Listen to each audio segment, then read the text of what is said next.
Hi, it's Crystal here from Heeman's. I am at the top of our display hill. You can hear the frogs in the background and the waterfall. But what I'm here to talk to you about today is planting some summer blooming bulbs. So we have Ranunculus, always a favorite. We have some Dahlia tubers here, and then we also have some Gladiolus. So all of these three flowers start as corms or tubers, which we'll get into in a second. They can be planted indoors in March if you would like to have some earlier blooms, and you can actually plant out some little plants instead of direct sowing, which can happen usually around May. First, we're going to talk about the ranunculus.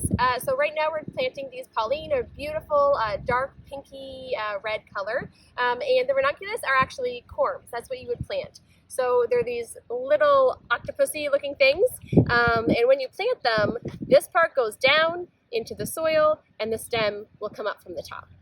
So we're going to go ahead and plant our ranunculus with those little octopus legs facing down. You only need to plant them about 2 inches down. They should be soaked in water for about 3 to 4 hours prior to planting if you want to help them, sprout a little bit sooner.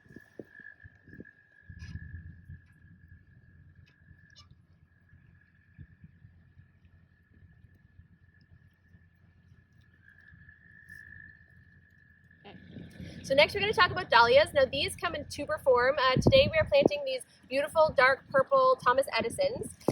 So when you get your bag, I'll open it up here, you have one lovely tuber here, and it's usually going to be packed in some type of like a sawdusty mix to keep the moisture down. You just need to dig a hole that is deep enough for it to fit, making sure that you have the stem part here at the top equal or slightly above the soil level. So I'll add it in now.